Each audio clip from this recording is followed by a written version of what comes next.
Hello दोस्तों, welcome to civil मंत्रा। मैं हूं अनुपम। आज दोस्तों बात करेंगे स्ट्रेस और स्ट्रेन के ऊपर न्यूमेरिकल के बारे में।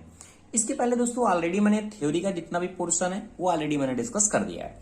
बात करते हैं दोस्तों इंपॉर्टेंट अपने न्यूमेरिकल के ऊपर। आशा करता हूं आपको न्यूमेरिकल में बहुत ही मजा आएगा। ये दोस्तों जो इंपॉर्टेंट हमारा काफी न्यूमेरिकल है। ओके, तो देखते हैं आखिर हमारा न्यूमेरिकल क्या कह रहा है, क्या क्या फॉर्मूला इसमें हम कैसे यूज करेंगे। तो पहले पढ़ते हैं हम दोस्तों अपने क्वेश्चन को। क्या कह रहा है कि a steel rod of length 4 metre. कह रहा है एक हमारी क्या है, स्टील की रॉड है जिसका लेंथ जो है, जो हमारा एल है वो कितना है, 4 मीटर है। ठीक है, अभी मीटर है, इसको हम क्या करते हैं एमएम में चेंज कर लेते हैं। कितना हो जाएगा, 1000 से मल्टीपल करेंगे, ये हमारा हो जाएगा एमएम में। ओके, फिर कह रहा है कि एंड डायमीटर 20 mm। जो इसका डायमीटर है डी, डायमीटर कितना है 20 mm दिया हुआ है। Okay, it subjected to axial tensile load of 45 kilo newton. यानी जो रॉड इसमें क्या टेंसाइल फोर्स लग रहा है, दोनों तरफ से क्या है टेंसाइल फोर्स लग रहा है। तो मतलब जो फोर्स है वो कितना है 45 किलो न्यूटन है। यानी हम इसे लिख सकते हैं 45 इंटू 10 की पावर 3 न्यूटन। ओके, फिर कह रहा है कि डिटरमाइन चेंज इन लेंथ। हम फाइंड क्या करना है, चेंज इन लेंथ को फाइंड करना है, यानी डेल्टा एल को फाइंड करना है, ये हमें फाइंड करना है। And volume of the rod, और वैल्यूम कितना होगा रॉड को ये भी फाइंड करना है। जो हमारा यंग मॉडुलस भी दिया है और हमें जो पॉइजन रेशियो है वो भी हमें दिया हुआ है। देखो दोस्तों इतनी चीजें हमें गिवन है और ये दो चीजें हमें फाइंड करनी है। तो देखो थिंक करो आप कैसे इसको सॉल्व कर सकते हो।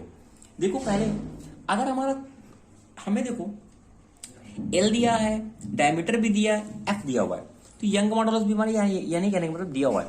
तो पहला रिलेशन फाइंड करते हैं हमारा यंग मॉडुलस से। जो हमारा यंग मॉडुलस है, यंग मॉडुलस इक्वल टू क्या होता है, स्ट्रेस अपॉन स्ट्रेन। स्ट्रेस हो गया, ये हमारा क्या हो गया, स्ट्रेन हो गया। अब स्ट्रेन का वैल्यू तुम्हें यहाँ पता नहीं है, तुम पहले स्ट्रेन का वैल्यू फाइंड कर लेते हैं। अब स्ट्रेन का वैल्यू फाइंड करने के लिए ये हमारा क्या स्ट्रेस है, जिसे force upon cross section area होता है, और this is the E. Okay, तुम यहां से क्या आपको इतना दिख रहा होगा, तो यहां से हम फाइंड करते हैं। एफ हमारा ऑलरेडी गिवन है, कितना है 45 इंटू 10 की पावर 3। ठीक है, अब एरिया क्या है, π/4d स्क्वायर होता है एरिया। ठीक है, तो यहां से हम क्या करें, एरिया की वैल्यू रख देते हैं, कितने π/4 और ये डी स्क्वायर, और ई का वैल्यू हमें ऑलरेडी गिवन है, कितना 2 इंटू 10 की पावर 5, ये गिवन है। तो क्या करते हैं हम इसको क्या करते हैं, सॉल्व करते हैं। एक चीज और देखो, यहां में लेंथ भी दिया है, तो इक्वल टू क्या डेल्टा एल अपॉन एल होता है, change in length upon original length.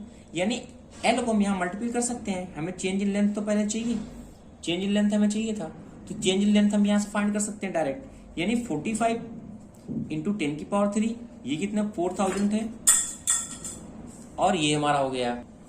अब इसको क्या लिखते हैं, π/4 स्क्वायर 20 और 2 इंटू 10 की पावर 5। इसको क्या करेंगे, हम सॉल्व करेंगे कैलसी से। तुम्हारा जो आंसर यहाँ निकल के आएगा दोस्तों, मैं आंसर डायरेक्ट लिख देता हूं आपको, 2.865 mm। ओके, यानी चेंज इन लेंथ फाइंड हो गया है। अब हमें सेकंड हमें क्या चाहिए, इसका वैल्यूम चाहिए कि वैल्यूम में कितना फाइंड होगा। अब देखो जो जो रिलेशन दिया है ना, उसमें रिलेशन को फाइंड करते हैं। जैसा हमें क्या किया दिया, पॉइजन रेशियो दिया हुआ है। ठीक है, यानी इसे हम किससे लिखते हैं, 1/m। और इसका फॉर्मूला क्या होता है, lateral strain upon longitudinal strain. यानी लेटरल स्ट्रेन हमारा क्या होता है, डेल्टा डी अपॉन डी, और हमारा जो लॉन्गिट्यूडनल होता है change in length upon original length, यही तो होता है।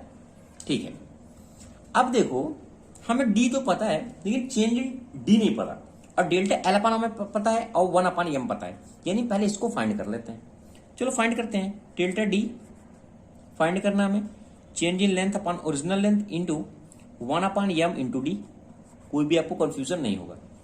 तो यहां से सारी वैल्यू को पुट करते हैं, 2.865 हमारा दिया हुआ है, लेंथ हमें यहां दिया हुआ है 4000, 1/m का वैल्यू ऑलरेडी हमें गिवन है यहां से 25, और हमें 20 भी गिवन है, डी जो हमारा दिया है।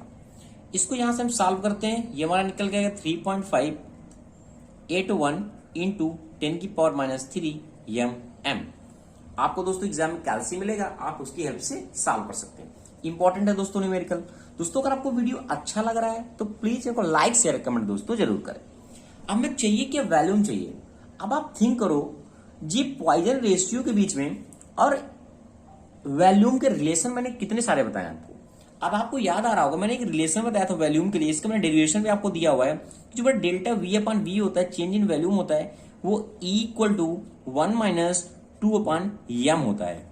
ये ऑलरेडी मैंने डिटेल से डिस्कस किया हुआ है। ये दोस्तों बहुत ही इंपॉर्टेंट दोस्तों फॉर्मूला है। अगर आपको ये याद नहीं है तो आप फंस जाएंगे क्वेश्चन को सॉल्व करने में, ठीक है। तो ये आपको याद रखना है। अब देखो मैं चाहिए क्या, चेंज इन वॉल्यूम चाहिए हमें कि हमारा चेंज इन वॉल्यूम कितना है। तो हमें क्या होगा, ई हमें पता हो 1 upon 2 upon M into V, यही तो होगा। अब इसे आगे सॉल्व करते हैं। तो देखो अब हम सारी वैल्यू को क्या करते हैं, पुट करते हैं। ई क्या है, change in length upon original length है। ये लो मैंने एक स्टेप और लिख दिया ताकि आपको कोई भी कंफ्यूजन ना हो।